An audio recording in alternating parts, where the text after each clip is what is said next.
नमस्कार, मैं हूं आपके साथ प्रदीप आजाद और इस खास पेशकश में आपका स्वागत है। राजस्थान में यूं तो जब जब सियासत की बात होती है, राजनीति की बात होती है, तो आरोप प्रत्यारोपों की कहानियां भी नई नई तैयार होती है। लेकिन अब एक तरफ भारतीय जनता पार्टी भी इस समय थोड़ा सा अपनी शुरुआत कर चुकी है सियासी माहौल की, अपने राजनीतिक परिदृश्य की। राजस्थान की पूर्व मुख्यमंत्री वसुंधरा राजे कल से बीकानेर के 2 दिवसीय दौरे पर है और जाहिर सी बात है कि जब भी किसी अहम लीडर की कोई भी यात्रा होती है तो वहां पर अलग अलग सियासी मायने भी निकाले जाते हैं। और जाहिर सी बात है कि जब राजस्थान में अगले साल चुनाव होने हैं तो नजरें इन सब तमाम वजहों पर भी टिकी हुई होती है। अब कल 2 दिन के लिए पूर्व मुख्यमंत्री वसुंधरा राजे जी का बीकानेर दौरा है, तो क्या वहां पर संदेश देना वो चाहेंगी, क्या जो उनकी यात्रा है क्या उसके मायने हैं, तमाम इन मुद्दों पर चर्चा होगी। और चर्चा के लिए हमारे साथ मौजूद है पूर्व मंत्री डॉक्टर रोहतास शर्मा जी। बहुत बहुत स्वागत है डॉक्टर साहब हमारे साथ जुड़ने के लिए। नमस्ते सर आजाद किस साहब। सर सर किस तरीके का क्या प्रोग्राम है और क्या क्या तैयारियां हैं और क्या क्या अब इसे सियासी गणित के हिसाब से भी देखा जाए? देखिए, यूं तो पॉलिटिशियन के जब दौरे होते हैं, चाहे निजी कार्य से भी हो, वो लोग फिर उसको सियासी दौरा ही कहते हैं, क्योंकि फिर जी नेचुरली इतनी बड़ी नेता आ रही है तो कार्यकर्ता भी सक्रिय हो जाते हैं। तो उसके सियासी मायने अपने अपने ढंग से लोग निकालते रहते हैं। परंतु जहां तक मैं समझता हूँ और वसुंधरा जी को जानता हूँ, ये दौरा सियासी नहीं है। ये दौरा तो उनके पुराने कुलीग्स, पुराने उनके साथ काम किए हुए कार्यकर्ता, भाजपा के पुराने कार्यकर्ता जिनका देहावसान हो गया, वो उस वक्त नहीं पहुंच पाई थी, तो उन उनके परिवारों को ढाढ़स बंधाने, संवेदना व्यक्त करने का ही कार्यक्रम है। और दूसरा, और धार्मिक महिलाएं, आप तो जानते हो, पूरा देश जानता है कि वो करणी माता और दूसरी देवी देवताएं यहाँ पर जो भी हैं, वो सबके दर्शन जी करेंगे, लौट आएंगी। तो ये कार्यक्रम एक तरह से देखा जाए तो निजी कार्यक्रम है, पर चूंकि वो बड़ी नेता है और तो उसके मायने लोग अपने अपने ढंग से लगाते रहते हैं, पत्रकार अपने ढंग से लगाते हैं, पॉलिटिशियन अपने ढंग से लगाते रहते हैं। तो कुछ कहा नहीं जा सकता, पर असली बात तो ये है कि उनका धर्म में आस्था और देवी देवताओं के दर्शन किसी से छुपा हुआ नहीं है। वो इसी मकसद से आ रही है और कार्यकर्ताओं को, जो दिवंगत आत्माएं, उनके परिवारों को सांत्वना देने का ही कार्यक्रम है। सर, सियासी मायने विपक्ष भी निकाल रहा है, उन्होंने भी निकालना शुरू कर दिया है और वो भी देख रहे हैं कि आखिर वसुंधरा राजे जी बीकानेर में जो उनका दौरा है वो कहीं उन्हें नुकसान तो नहीं पहुंचाने वाला। देखिए, नेताओं के दौरे से नुकसान तो क्या होता है, अगर उसको सियासी मायने भी निकालो तो अच्छा है। पार्टी ऑर्गेनाइज होती है, एक मूवमेंट आता है, रक्त का संचार होता है, भागदौड़ होती है, लोग उनसे मिलने आते हैं, आ, लोगों के विचार उनको सुनने को मिलते हैं और वो अपने विचार लोगों को अवगत कराए, तो कार्यकर्ता रिचार्ज तो होता ही है। इसमें तो क्या दो रहा है।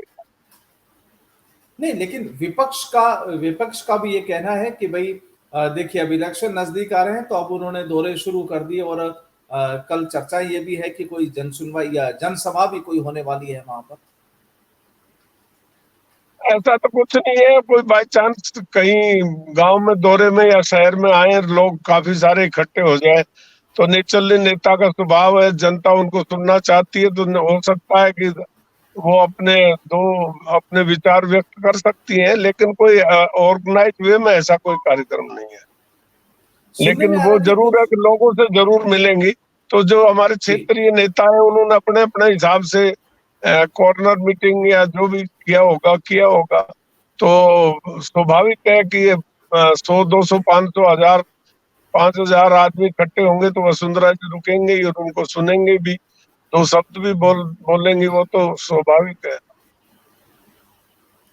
चर्चा ये भी है कि कुछ जो पुराने लीडर्स हैं वो कल भाजपा में शामिल हो रहे हैं, उसमें एक देवी सिंह भाटी जी का भी नाम आ रहा है। देवी सिंह भाटी देखिए इस क्षेत्र के बड़े नेता हैं जी। और बड़े कारगर हैं, जनता के साथ, गरीब के साथ वो हमेशा से जुड़े हुए हैं।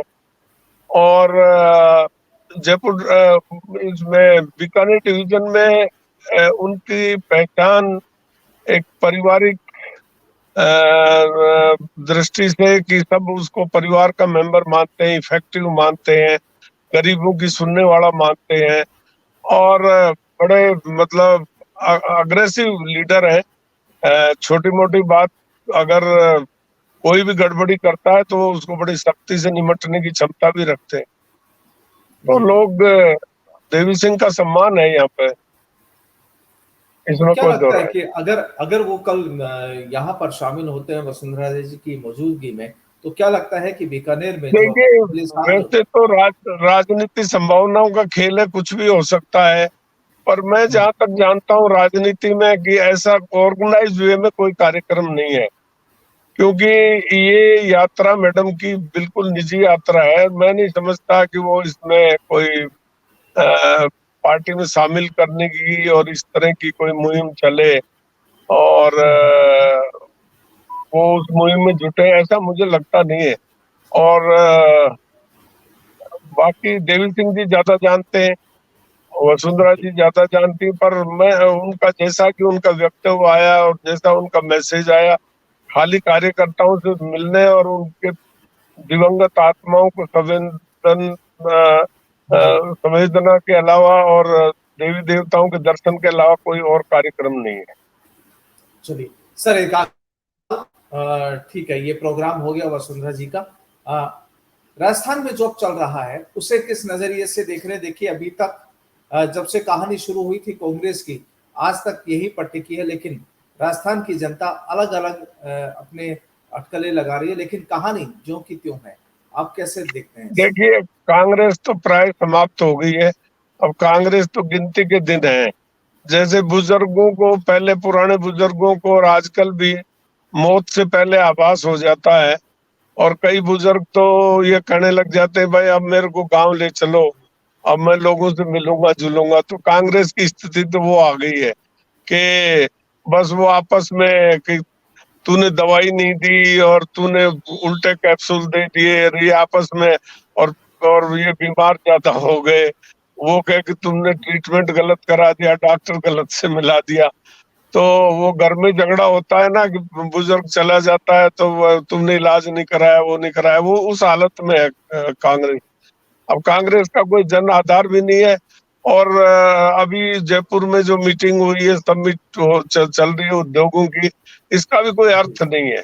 ये पैसा इकट्ठा करने का एक मंच बनाया है और मैं समझता हूँ कि इसके अलावा इसमें कोई नहीं है। कि राजस्थान में लोग उत्सुकता के साथ, क्योंकि टिकट भेज दिए जाते हैं, ठहरने की व्यवस्था हो जाती है उद्योगपतियों को, तो ज्यादातर उद्योगपति राजस्थान के रहने वाले हैं और वो अप्रवासी हैं, बाहर रहते हैं।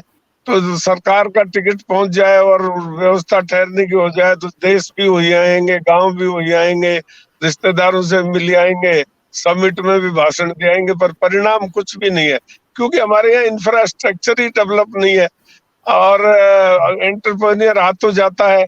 अब इन्होंने उद्योग विभाग में ऐसे आदमियों को लगा रखा है कि जो मतलब ड्राई लोग हैं, जो आने वालों से बात ही अच्छी नहीं कर पाएंगे। ऐसे ऐसे मंत्री और ऐसे ऐसे अधिकारी लगाए हुए हैं कि कोई उद्योग भवन में कोई जाना पसंद ही नहीं करेगा। एक बार चला गया तो दोबारा सवाल ही नहीं उठता।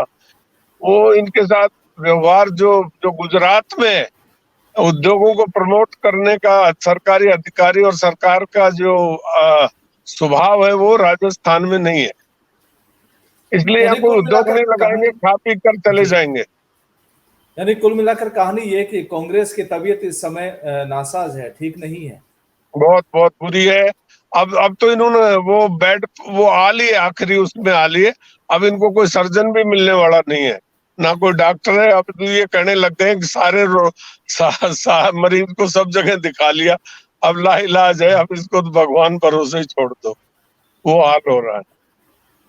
और कुछ चलिए, नहीं है। बहुत जी, बहुत बहुत शुक्रिया डॉक्टर साहब से बातचीत के लिए। थैंक यू वेरी मच आजाद साहब, आप समय समय पर हमारी बात जनता तक पहुंचाते रहते हो, आभार आपका। बिल्कुल, thank you so much. Thank you sir, thank you sir.